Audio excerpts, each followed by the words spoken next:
heading out the door. But and then fast forward 25 years, Pelling is a trainer of Confederate. So Brian Brown did great work with him at 2. How would you like to have Confederate at 2, followed by Geocentric at 2 the very next year?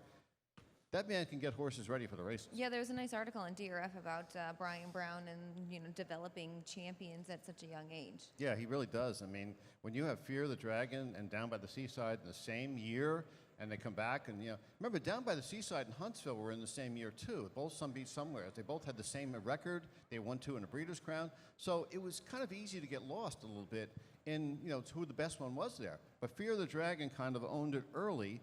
Down by the Seaside owned it late. And Huntsville also had a great year. So that was a rare kind of year where you had 3 standout 3-year-olds. Yeah, it was a really fun year. I always loved the Glamour Boy division. And, of course, they'll take the stage tomorrow.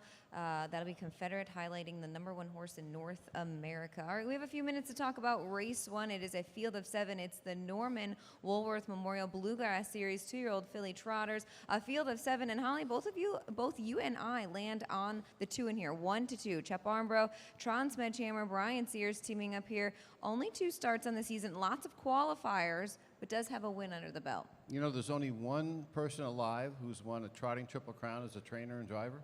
That's Tron Sledgehammer, 2004. The only living trainer-driver to win. Did it 19 years ago, Winslong's Legacy. Tron has won 8 Breeders' Crowns, all 8 with Brian Sears driving. Look who's driving, Brian Sears. So those coming from New Jersey, we'll see how that transitions. It could be a little bit difficult. It's a very good race here. Lucas Wallen has the inside. Remember, he won a Breeders' Crown a couple of years ago with Dexter Dunn. I think that horse right now, already looking at the board, is already way down on the morning line. It is 3-1 from that, and a couple of good starts under her belt this season, right here at the Red Mile. So that doesn't hurt either. Oh no, and Dexter, he's the 4-time defending driver of the year. This time of year, obviously, he shines. And Mr. Sears owns the world record for trotters. That's right, 48-4 with Homicide Hunter. Glamorous Hanover, I think, can get a piece here. By the way, I'm looking at my notes here. 1991 Hoofbeats, HHYF scholarship winner, Anthony Alagna. 32 years ago, scholarship winner Anthony Alagna. The reason I mentioned that, yesterday, Robert Bath won the 2nd race. He's an HHYF graduate. He's only 25 years old. And then the Avenettis won a race. They were all over the place. HHYF Foundation, yep.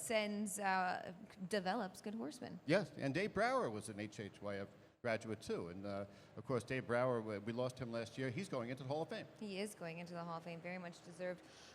Wish he was here for it, but very much deserved. A few others in here worth of a note. The 6 Cocktail with a Kick. Aki Svan said training and driving. Just 3 starts on the